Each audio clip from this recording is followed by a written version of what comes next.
Fala galera, boa noite, bom dia, boa tarde. Eu sou o Geraldo Maciel, Eu sou o Lucão. essa é a Playlist Infinita e hoje vamos falar de M8, Quando a Morte Socorre a Vida. Filme brasileiro. De que ano que é mesmo o filme? Eu perdi aqui, rapaz. O filme é de 2019 e foi dirigido pelo Jefferson D. Quarto longa dele. Ele começou a ganhar relevância, esse moço, em 2000, quando ele escreveu um manifesto chamado Dogma Feijoada. E a partir daí ele dirigiu 3 curtas, todos relacionados com o desenvolvimento de um cinema negro no Brasil, que foram Distraída para a Morte, de 2001, Carolina, de 2003 e Narciso Rap, de 2005. Em 2010, ele dirige o primeiro longa dele, que é Brother, que tem o Caio Blatt e o Jonathan Hagensen. E esse filme foi brabo. Ele levou 5 prêmios no Festival de Gramado daquele ano. E uma coisa que é importante, em junho desse ano que nós estamos, de 2022, ele foi convidado para integrar a Academia de Artes e Ciências Cinematográficas de Hollywood, também conhecido como Academia do Oscar, no caso. Junto com o Celton Mello, o Bruno Barreto e mais uma galera. Acho que foram 300 pessoas que foram convidadas agora. Mas são convidados, né? Então isso mostra a relevância da obra do sujeito. Mas o assunto aqui é o filme, é o M8, que é protagonizado pelo Juan Paiva, que já havia trabalhado com o Jefferson D no filme Correndo Atrás, de 2018, que é uma comédia. E aqui nesse filme ele interpreta o Maurício, que é um jovem estudante de medicina. Como falei, né, gente?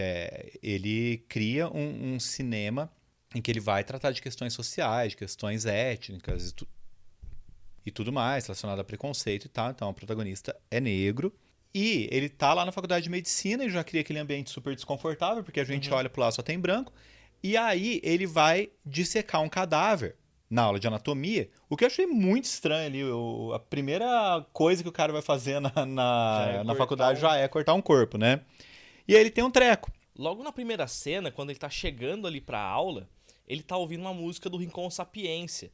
E fica evidente ao longo da narrativa as diferenças culturais entre ele e o pessoal que é amigo dele ali da faculdade, né?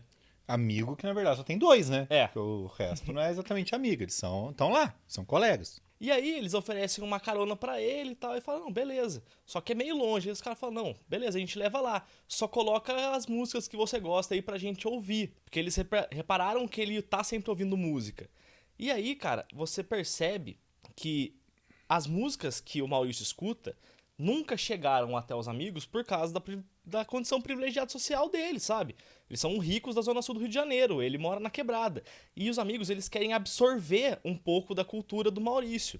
Nisso tudo, eu pensei num verso do próprio Rincon Sapiência, numa música que é uma produção conjunta, produzida pelo Devasto Prod, que é O Céu é o Limite, que conta também com o BK, o Rael, o Djonga, o Emicida e o Mano Brown. Os versos do Rincon Sapiência, de uma forma muito irônica, fala assim: todos querem ser pretos como Nanquim, sem a luta querem a senha e o login.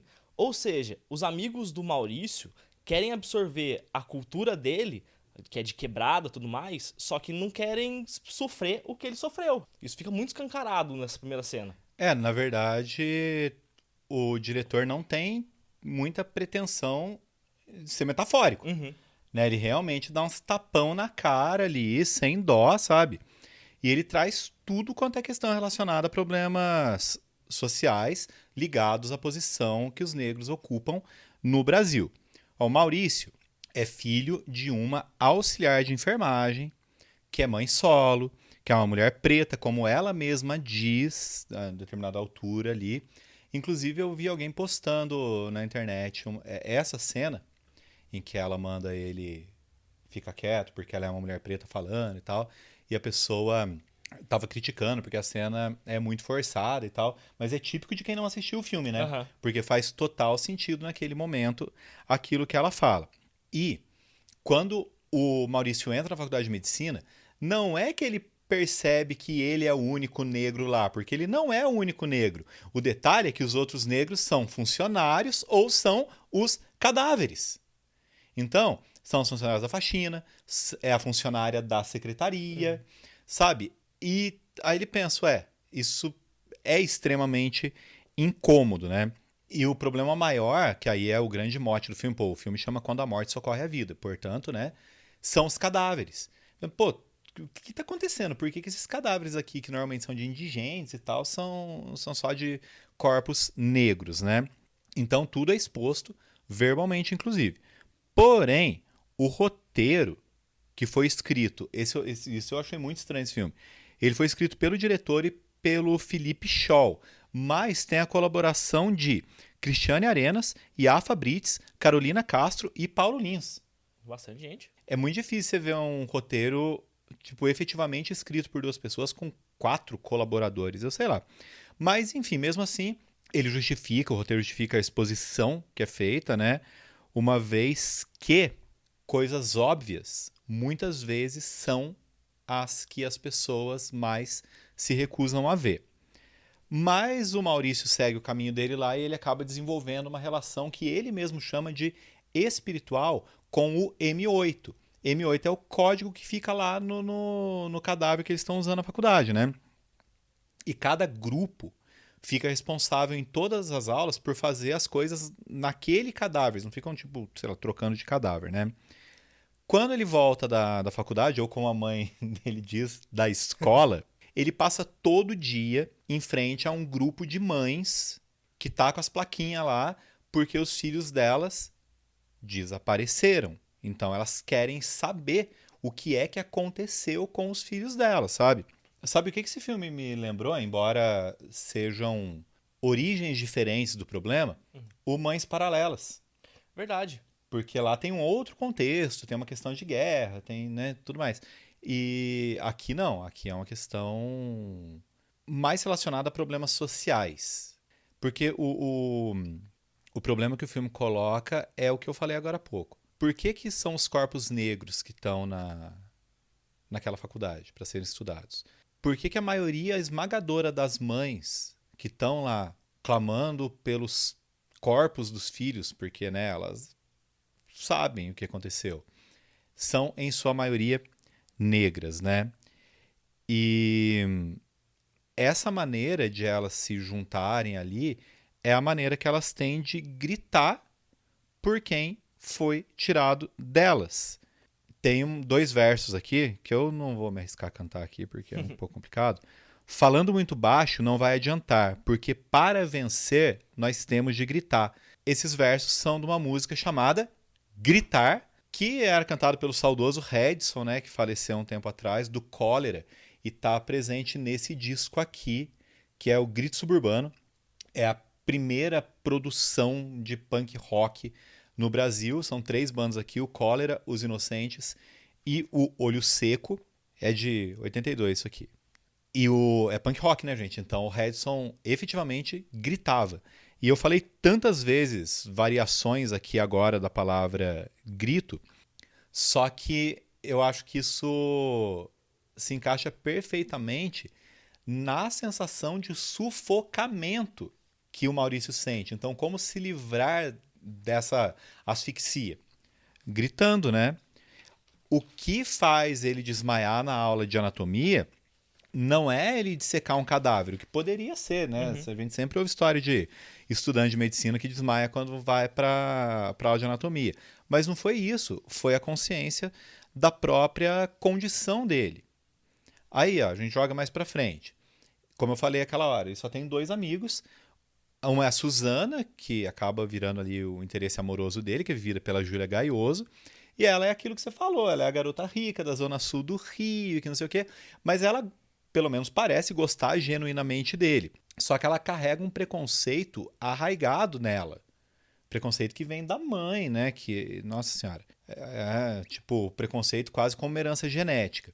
E aí tem outro cara que é o Domingos, que é vivido pelo Bruno Peixoto, que no começo ele parece ser meio otário, que ele faz umas caras assim, mas as caras assim que ele faz são justamente por causa desse preconceito que tá arraigado nele também. Só que ele é gente boa. E aí você pensa, ele também tem alguma coisa ali. Por quê? Porque ele é homossexual, então, de maneira diferente, bem diferente na verdade, ele também sente um preconceito sobre ele. Então acaba rolando uma identificação ali, eu acho, né? Também é importante a gente falar do personagem vivido pelo Fábio Beltrão, que é o Gustavo, que tenta, toda hora ele tenta se juntar com os três ali. Só que ele fica forçando essa relação e não acontece. Tipo, tem horas que os caras falam, a gente tá conversando um negócio meio sério, assim, dá pra você dar licença? Ele claramente se sente incomodado com a presença do Maurício na turma. Na turma, na sala, na faculdade, no ambiente dele, né? Tipo, tudo que ele fala com o Maurício tem uma maldade, sabe? Você sente isso. Sim. E aí, um detalhe que só nos é falado mais no final do filme. O Maurício, ele é um aluno cotista. Então, o Gustavo, ele representa esses caras que são contra cotas raciais e falam que qualquer reclamação é mimimi. E pra variar, né, o cara é burro. Tipo, ele é a representação perfeita do cara que é burro e reclama quando não há o que reclamar. Bom, vamos ir fechando aqui e falar então de alguns pontos de direcionamento da narrativa do filme. Primeiro, a relação entre o Maurício e o M8 e, consequentemente, com as mães da praça, né? Porque o M8 pode ser um daqueles jovens desaparecidos. Só que essa aproximação dele faz com que ele se afaste até das obrigações acadêmicas dele. Uhum. E por quê? Porque aquilo o incomoda deveras, né? Tá no meio daquele monte de gente privilegiada que não consegue entender a condição dele. Depois, tem o envolvimento dele com a Suzana e com o Domingos, que o leva a se aproximar de lugares economicamente distantes, né? Tem a cena lá em que tá na festa, lá na Zona Sul, e tá tudo bem na festa, ele tá felizão da vida, né, cara? Essa cena é pesada por causa disso, porque ele tá feliz e logo que ele sai da festa, ele é vítima de uma abordagem policial completamente inadequada e de deixar qualquer um que tenha estômago com o estômago embrulhado. E aí, por fim, tem o estabelecimento da própria identidade do personagem, porque ele fica entre dois mundos, o que acaba criando problemas até com a mãe dele, né, que é vivida pela Mariana Nunes. Cara, o que mais incomoda nessa abordagem que você falou é que um dos policiais que abordam ele é preto. E aí, cara, eu pensei na música Ainda Há Tempo, que é o primeiro disco do Criolo, de 2006, mas que foi relançado agora em 2016, produção do Daniel Ganjamin. E essa música ela tem uma frase que fala assim, as pessoas não são más, elas só estão perdidas. Porque assim, o policial, ele fala de um jeito meio escroto, fala assim, você tá fazendo aqui à noite num bairro de playboy, mano, você é preto, tá ligado? Saiba o seu lugar. Só que, ele também tá lá. É tipo, é muito errado você ver toda aquela cena. E não só o policial. Quando ele tá entrando no apartamento com a Suzana no carro, o porteiro, que também é negro, fica olhando pra ele, tipo, desconfiado. Ou a própria diarista que trabalha na casa da Suzana, sabe? Fica muito evidente a mensagem que o diretor tá passando nessas cenas. E é muito louco, né? Porque a mãe da Suzana é extremamente preconceituosa, é preconceituosa nível hard, e é muito naquela de, tipo, ela fala pra ele, tipo, você tá na faculdade de medicina, né? Nossa, deve ter sido muito difícil pra você, né? Uhum. Aí ela tenta consertar, porque a Suzana estudava pra caramba. Mas é muito aquela coisa, ela acha que é muito mais difícil pra ele. Quem são os negros que estão em volta dela? É a empregada, não é diarista, velho, ela é empregada.